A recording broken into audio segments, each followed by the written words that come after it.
Alright, y'all. I am back. It's been a while, hasn't it, guys? The reason I'm wearing my sunglasses right now, alright, is because currently I'm looking, if I'm looking straight, I've got snow on a trailer, and it would be going straight in my eyeball, so yeah, I'm wearing these, alright? But anyway, I'm going to go ahead and start up a new series, alright? And it's going to be called Station Stories. And the way it's going to be working is every fire truck has a story, all right, behind it. Where was it made? Did it have a job before it was a fire truck? What is its story? I'm gonna go ahead and start. And I'm gonna tell them. I'm gonna tell the stories as best as I know them. All right. I'm going to tell them to the best of my knowledge. So, we're going to go ahead and start off with my favorite of any apparatus we have in our fleet. It's not an engine. No. It's on a ladder. We don't have a ladder. It's not a brush. However, brush is second favorite to me. Alright? It's not the squad. It's not the rescue. It's Water Tender 207. Alright? So let's go ahead and go over what what she is and why she's my favorite. All right. So Water Tender 207 is it's an old Mack diesel. Well, it's an old Mack semi truck. 8-cylinder diesel engine, no muffler. And the joke is we only have one siren because all we gotta do is flick on the Jake brake. Anyway, okay. You're using, and she carries 2,600 gallons, so, yeah. And the reason she's my favorite is some of my earliest calls some of my earliest experiences with fire trucks was with Water Tender 207, alright? She is, if we sell her, I'll cry a little bit, alright? I love that truck, alright? So let's go over her story to the best of my knowledge. Okay?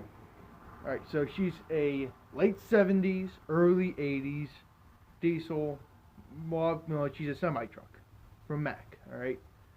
Her original job, alright, was she was hauling logs in New York, 4-axle. So right off the bat, not a hard job, but nowhere near the easiest. And you can tell that she was clearly built for, you could tell that she has some, that she sees some hard work. And you still feel it to this day. Alright. And then about 3 weeks before we bought her, alright, and she's a her, alright. 207 is a her in my opinion. But she's a tomboy, so. Alright, so about 3 weeks before we bought her, our original water tender crashed. Alright. The driver cut the wheel a little bit too sharp. And and tilted it, right? Now I need to tell you how much, and I need to tell you about why it did that, alright? And the reason why, it's actually our fault, is it wasn't baffled, alright? And another thing I need to tell you is the average gallon of water weighs 8 pounds, alright? So there's, and that water tender was 2,600 gallons. So 2,600 times 8. That's a lot of weight. Alright, I'm too stupid to do that level of math right there. Alright, but the reason we have baffles is to take the slosh out of the water. Alright, so think of it like this: grab a water bottle and make sure it's about spray about halfway and then shake, and just do this. All right, you'll feel that, you'll feel the water hitting it. Well, it's kind of like that, except for it's a whole lot worse. And the way the baffles work is they'll take the slosh out of the water a little bit.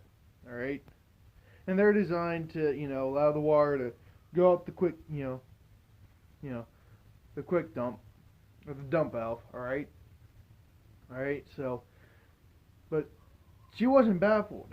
The original 207 wasn't baffled at all, and she paid the price. All right. The driver was seriously injured. He didn't die, and there was nobody shooting shotgun. Okay, but he almost died.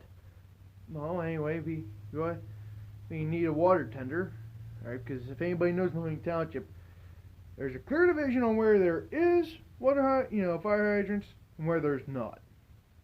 And where there's not, the only way to do it is with a water. The only way you can move water is with a water tender, all right? Because it makes no logical sense to lay a few thousand, every bit of 5-inch you have in 4-inch, and have an engine, every 100 feet. Like, it's every 1,000 feet or so, I think. Every 1,000 feet, to keep the pressure up, all right? So, anyway, she's my, I know how to drive, I know how to ride, I know what to do with that truck, I know how to do anything you want, I can do anything in that truck. I can do anything in 207, all right? Because I've been with, and I feel comfortable with every driver that's with me. I'm not certified to drive it because that is an expensive course to take, all right? Emergency vehicle driving, all right, EVD. Yeah, it's about $900 to take, and it's pretty much 6 months of doing the same repetitive shit, all right? And then you get to go on. Then after 6 months and after 9 months or so, or whatever it is, of that, you get put into simulations, and you have to go through 160 or so hours of simulations. Then you get to drive on the real road, but not really, because it's on a standard, it's on a clear path, it's on a designated route. So, yeah, route. Well, anyway, you get the point, right? But anybody who is driving, all right, my job is to work the siren, work with anything else, all right? The driver has to focus on the road. I work with everything else. So, I love that truck, not just because that thing is just sounds mean, all right? Because she has no muffler once again. But she's just a good, I've got so many memories riding in the captain's seat, all right? In the captain's seat is the person who rides shotgun, okay? And the way the captain what the captain does is pretty much everything I just told you, puts them en route, puts them on scene, directions, working the siren, if it has a federal, working the federal, you get the point. Okay, so this is going to be an ongoing series. Next up, I'll go over the pride of our fleet. Alright, Assistant Chief 211's Chariot of War, as we call it, Engine 202, the Terminator. I'm going to go ahead and end the video here. Alright. Next video will be the last of the year. Alright. And that will be about Marlboro slates. The reason I don't have them with me, well, the reason I'm not making that video is because I don't have them with me at the time. They're actually at my trailer, actually in my room, and I forgot to bring them. So, yeah, we're gonna go ahead and make this an ongoing series. Station stories, all right? Stories about the trucks that live in the stations. Okay. and we'll be bouncing around the stations. You know, there won't be, station 203, 207, 208, and 204, and station, and so on. I'll be bouncing around, alright? And I'll probably end it off with my second favorite vehicle of all, which is Brush 208, and I'll tell you why I love her. She's, once again, she is a girl. Most of our engine, most of the vehicles we have, they are female. It is proper. Alright?